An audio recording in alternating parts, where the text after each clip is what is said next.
Awesome book. Please welcome Jon Kolko to the stage.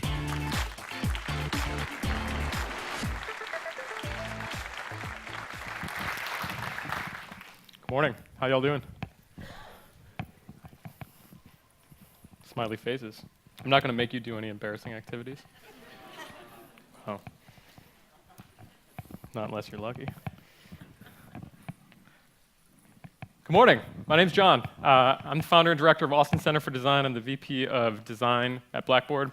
I want to talk a little bit today about great products. I'm enamored with where great products come from.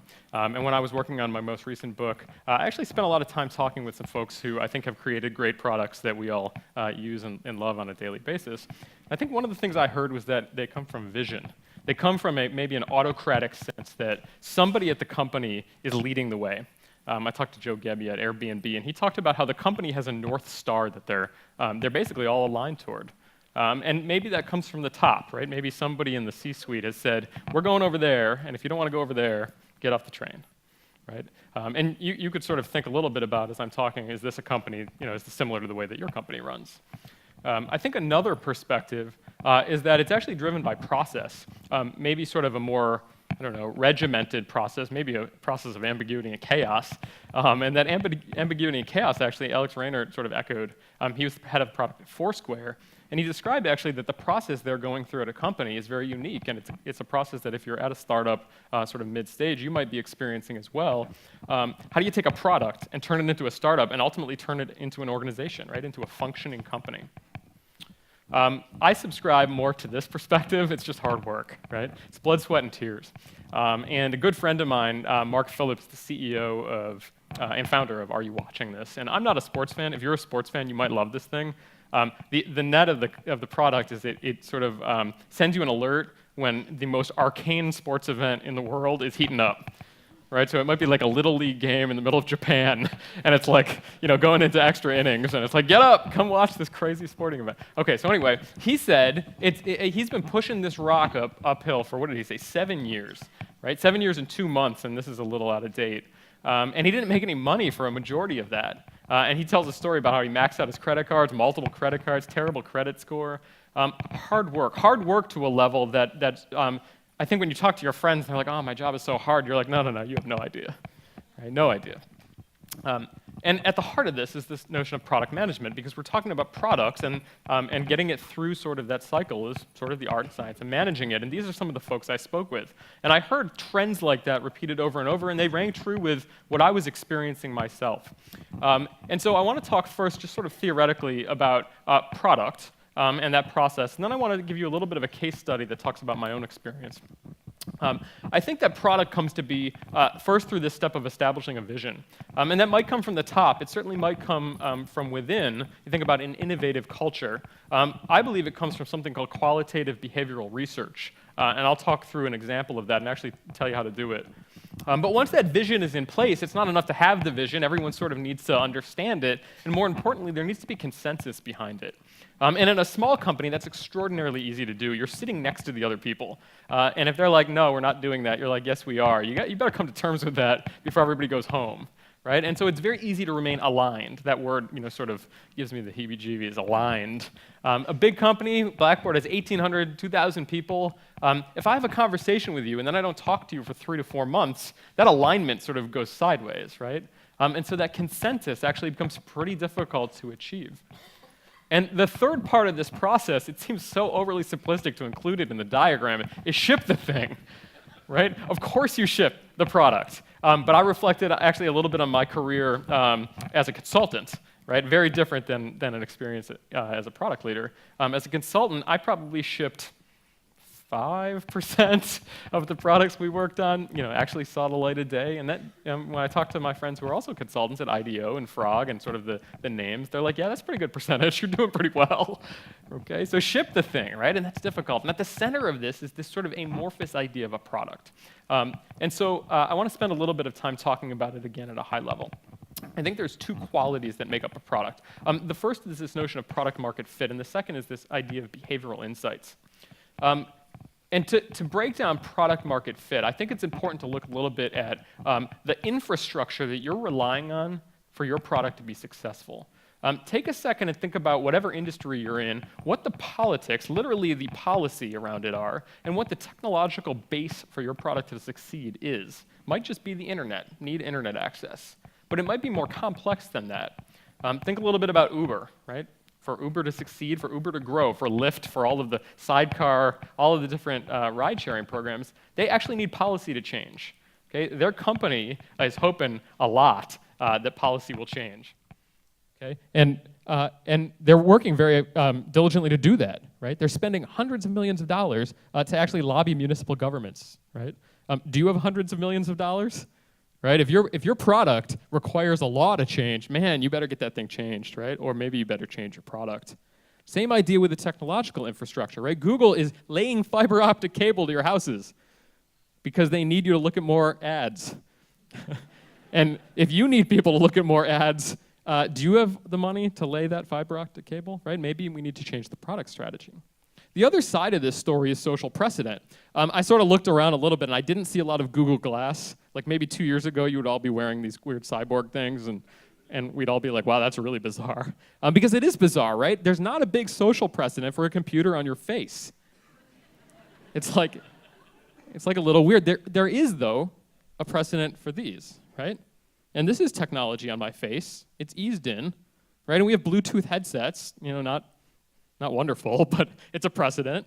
And so we see these little baby steps, right? I don't think we're ready yet for a computer full on your face, but we have these little baby steps. Jacquard that they just announced with Levi's, so much closer to reality, right? Because we have a massive precedent for wearing pants. And it doesn't scream technology, right? They've blended it into the background. It's a chameleon, right? So that's on the sort of market fit side. We have to think about if there's this broad view. On the behavioral insight side, I think it's a little bit different.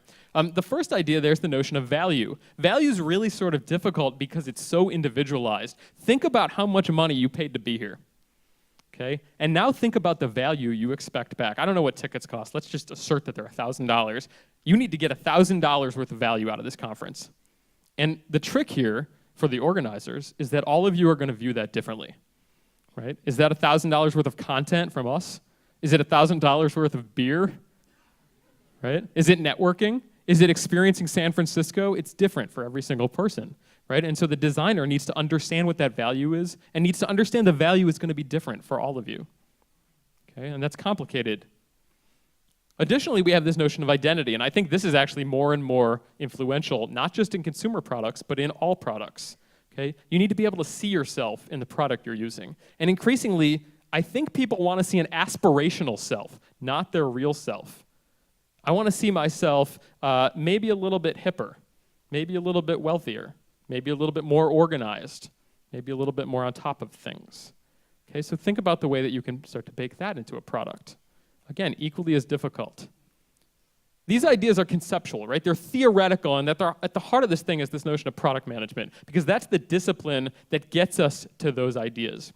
And so I want to take a side trip and say, like, what are the qualities of a good product manager? And you can do a checklist here to see if you're actually qualified to do your job. And this is not according to me anyway. It's according to some folks that are much wiser than I am, like Josh Ellman, who's a partner at Greylock and an early employee at a number of the startups that I think we now recognize, like LinkedIn, as being successful product companies. And he says, you need to be a good storyteller. Okay? A good product manager is a good storyteller. They conceive of a world that does not yet exist. Okay? And for him, it's an optimistic story, right? It's not a story of blasé mediocrity, right? It's a story of how the world would be better if only your product existed and people used it, okay? So I like to keep a little tally here. Yeah, I can tell optimistic stories, right? Cool, check, I got one. My good friend Frank Lyman, who passed away recently, left me with a great deal of product knowledge. And this is, according to him, this is what makes a good product manager. He says he toggles between this idea of sort of an analytical brain and an intuitive brain. He's able to just pick up these signals. He's always looking at the world. He says, no one said they want it. No one's done it before. I'm looking at different situations, different ideas, different signals, and I think that will have an impact. Okay? And so for him, it's this ability to look at the world and gather signals and, most importantly, connect them. Okay? How does NASCAR relate to your product? How does Tide Bleach relate to your product? How does what's going on in the Middle East relate to your product? He's looking at the world, right? It's a broad view. And he's not looking at it sort of just to be knowledgeable. He's actively trying to connect the things happening around you in culture to the products he's building. Okay? Make sense of signals. Okay? Third idea, again from Mark Phillip. This is one of my favorite ideas. He says, it's critical to be interested, not interesting. Okay? And think about the difference as you're networking at this event, right? Oh, what do you do? Oh, well, let me tell you all about my startup. Let me tell you all about my product and what I do. And wow, now 10 minutes have gone by. Well, the break's over, gotta go. Okay? You were just interesting, and you didn't learn a thing. You didn't grow at all. Okay? Maybe you got the word out to somebody. That's pretty good viral marketing or growth hacking or whatever nonsense you want to call it, right? But think about shifting that idea. He says the best way to practice, I love this, I tell this all the time, the best way to practice this is next time you get a telemarketer on the phone, keep them on the phone as long as you can. Ask them about their kids, right? Where'd you grow up? Oh, you did? I know somebody there, right? Keep them on the phone as long as you can. A passion for listening to people. I don't think you can fake this, right? A real passion for listening to people. Gary Chow is a real good friend of mine. I worked with him a long time ago, and he actually worked at Union Square Ventures, which invests in a lot of the different companies that are starting to become this product to startup to organization. And he says, look, it's about curiosity, right? Just wanting to know stuff around you. Okay, and again, I think this is a genuine, right? It's a genuine curiosity. I don't know if you can fake these things. And for him, it's a curiosity about other disciplines, right? Not technology. Right? It's not knowing the latest stack or understanding what startup A, B, and C are doing. It's just this broad curiosity about, pick it, sports, current events, right? The world around you. And the last idea here is Alex Raynor, he says, look, for better or for worse, you're at the hub of the wheel, right? You have neither carrot nor stick. Okay? And yet you have to be influential. And to be influential when you have no carrot or stick means you have to be charismatic. People actually have to want to be around you. Okay? That means you have to be affable, right? Think about in a group, who's the person that everyone wants to be around and why? Maybe they're funny. Maybe they're curious. Maybe they're empathetic. Maybe they listen. Okay, so we got a bunch of qualities here, right? Cool. I'm well on my way. I got 5 of 5. Bring it on. So what does a product manager do? What does it do in this new context of establish a vision, drive consensus, and ship a product? I want to tell you this by way of a case study. MyEDU is a startup I was at that got acquired by Blackboard in December 2013. And this is MyEDU, and our value story, the promise we made to students was that we would help you succeed in college, tell your story, and get a job. Okay? And this was the core of our product offering. In addition to free academic tools, we created a profile for students. Okay? And it's a highly visual profile. Think of it like LinkedIn, but not terrible. Okay? So if you're a college student, you look really dumb on LinkedIn, right? Because it says started college, and that's all that's on your LinkedIn profile. Yet the career service office says, man, you got to get that LinkedIn profile. So they all go do it, and they look dumb and they feel bad. So we created a profile that allows you to feel great because you can highlight your academic accomplishments and the skills that you've gained on your way to becoming a vocational employee or professional. Okay?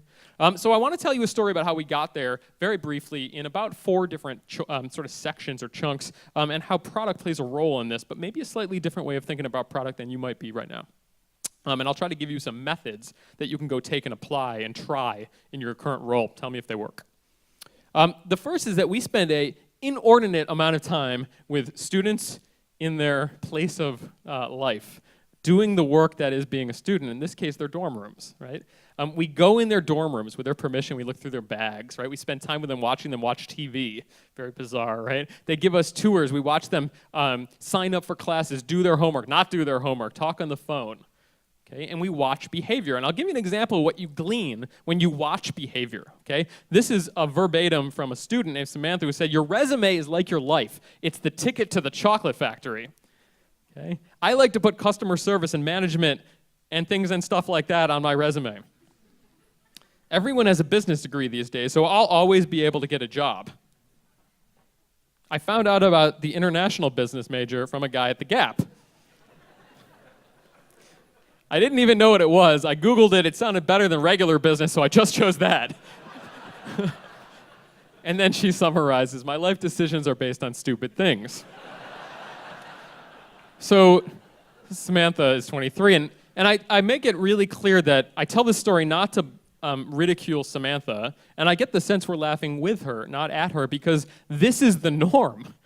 Samantha is not the exception. One of my other favorite, great stories is that a student told us they picked accounting because it was the first choice in the drop-down.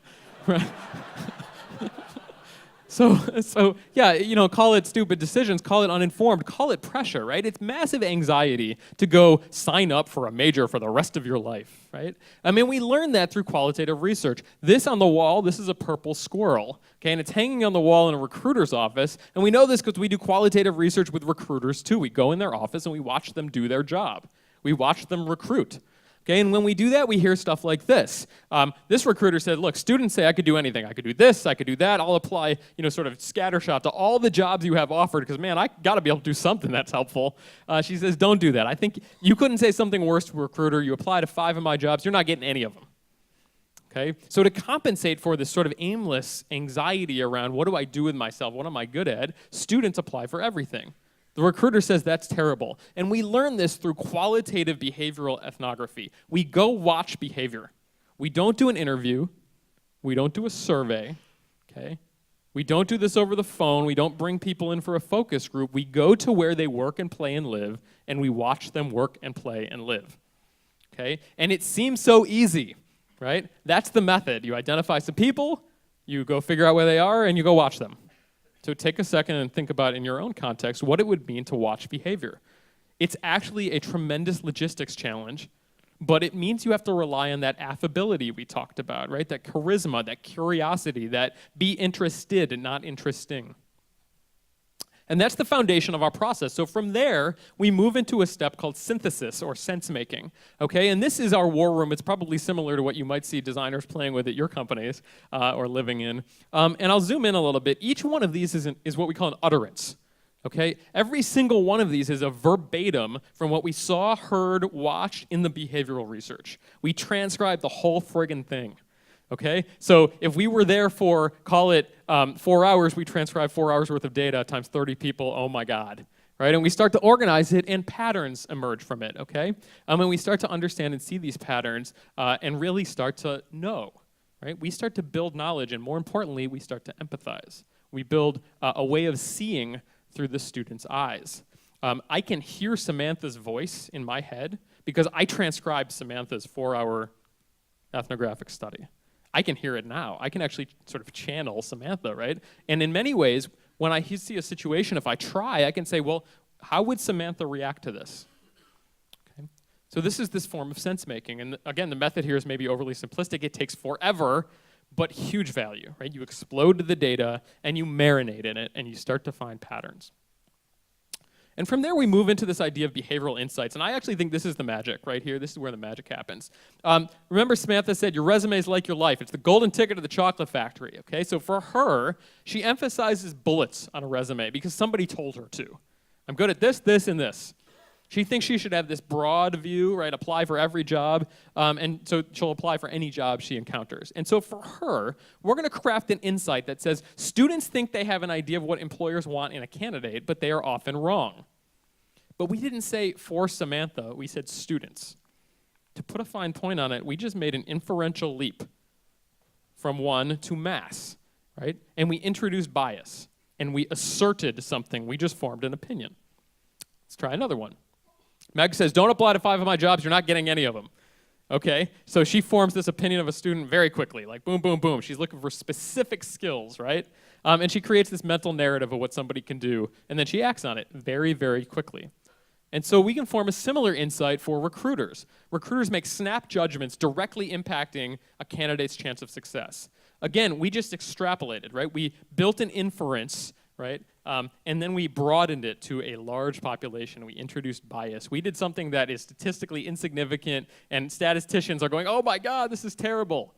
We're going to embrace the bias, because the bias now gives us a scaffold to start to think about value. These insights become magic, okay? These are provocative statements of truth about human behavior, and we're going to frame them as universal truths, because we're going to go on and build an entire product story on top of these universal truths. And if we're wrong, we will fail miserably.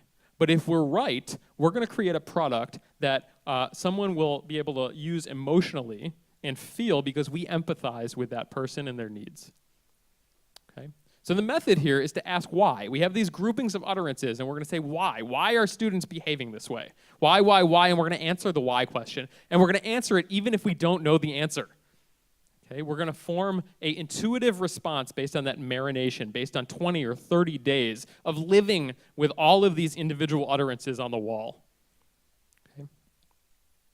And then we get into value proposition. And value proposition, I think, is where the bridge happens between this qualitative ethnographic stuff and actually starting to make the product. And so remember, we have our student over here, and the student's overwhelmed, right? It's important to have this broad viewpoint. I don't really understand what happens during hiring. It's total black box. The key to having a job is a cover letter and a resume. Man, they hammer that into these kids.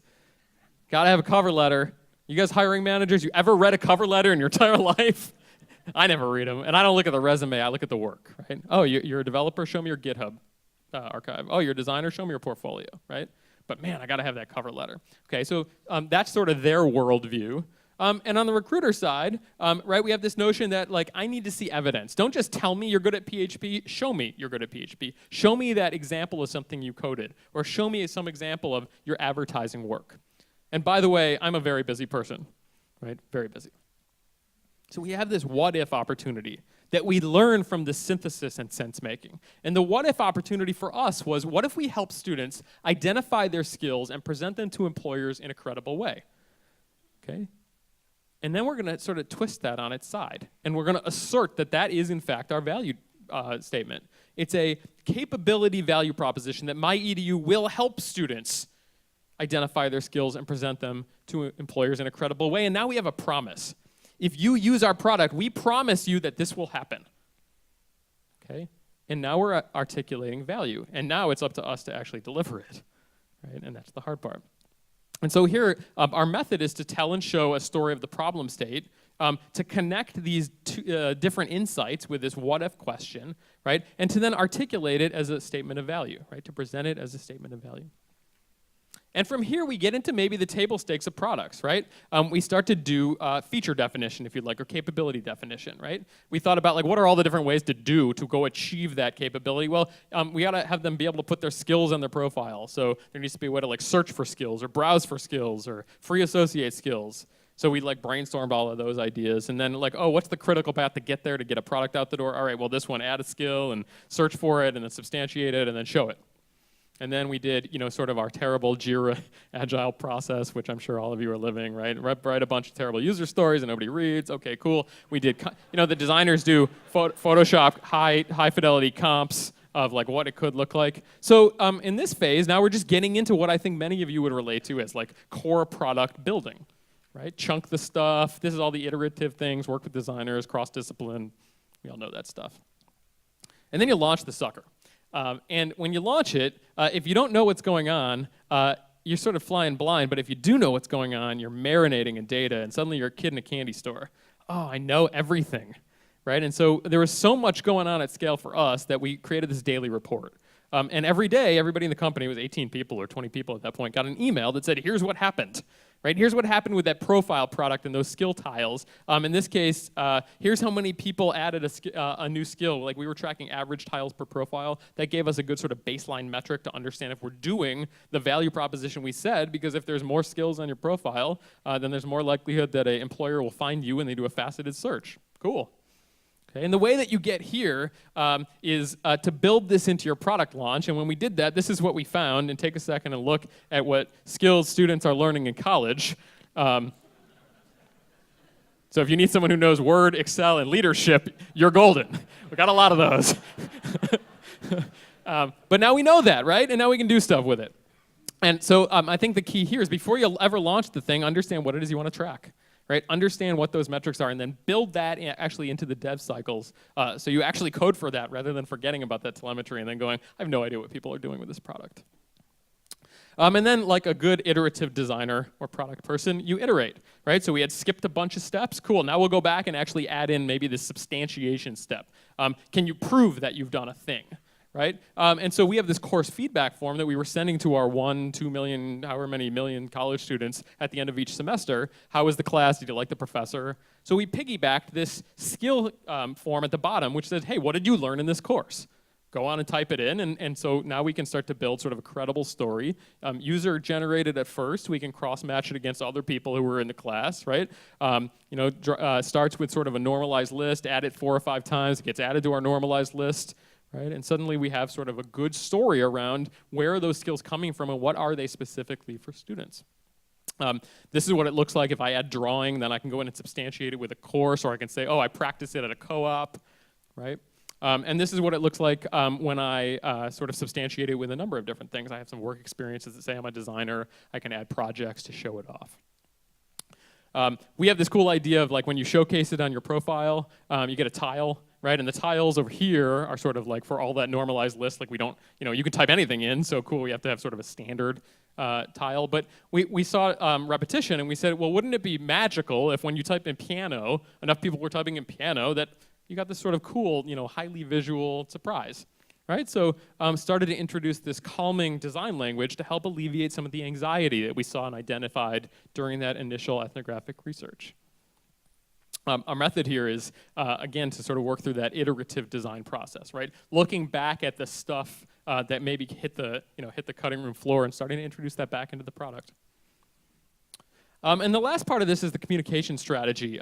When we launched this notion of skills, we were like, well, hey, we can do this. Hey, if you were in the class and you were in the class and one person said they learned the skill, maybe the other person learned the skill. So we tried it with a marketing push, right? We emailed a bunch of students and said, hey, John said he learned UV vis spectrometry in general chem lab. Did you? And the kid could go like, yeah, I learned that too, and just click the button. And we didn't want to spam 2 million college students, so we did a test. And this is the email from the associate product manager saying like, hey, it didn't work, and here's why. And what's interesting here is I know a bunch of metrics now, but I don't actually know why it didn't work, right? And that's sort of the blessing and the curse of all this data. Right? And so now it's up to the team to sort of infer, like, did it not work because it was confusing? Do people not like being spammed? Like, what is the implication here? And I still don't know. I have a whole bunch of ideas, right? But I don't know definitively why this email campaign didn't work. And I think the method here is when you launch the new feature or product, try it, and identify the way that you're going to assert and understand if it worked or not so you can kill the feature or not. I suppose the other thing here is kill your babies, right? If it didn't work, take it out. And we ended up taking that out. The last piece of the story is feedback, and this is sort of a nice summary of the process. This is Zendesk, just sort of your standard off-the-shelf help desk system. And this is a student saying, where can I see a list of what skills have their own dedicated images? Remember, if you typed in piano, you got a pretty piano tile. This kid was like, hey, I discovered one. Sure, what does he say? He says, I'm OCD like that. I found 5 on my own. Surely there are more. And in a startup, everybody does everything, so I am the face of customer service at my EDU. So I answered, thanks for writing, we like the magic of the surprise, you'll have to discover the other one's winky face. I thought I was being very clever, and he rated it bad. He said he was unsatisfied with that response, and that that's not a very good policy. And the reason I know this is because I subscribe to every single piece of customer feedback. I get every support ticket, okay? And that's the method here, right? Is make sure that any touch point with the customer user actually comes to you, right? And understand and read it.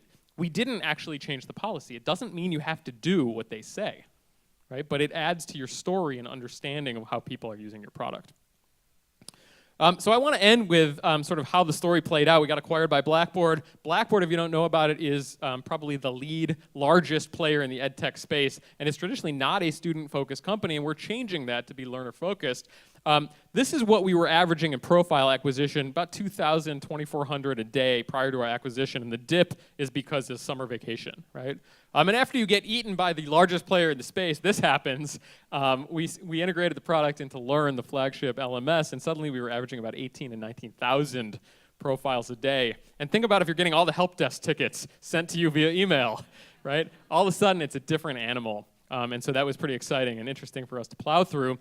We've had the opportunity now at scale to introduce that profile product into our upcoming BB student mobile products. And I just want to give you a sneak peek of what this looks like, because now we've started to introduce that emotive quality, that funness, into all of Blackboard's products. We're designing them from the ground up, where we're trying to actually achieve that same idea of minimizing anxiety and helping student learners, right? And so our entire product suite is changing. Okay.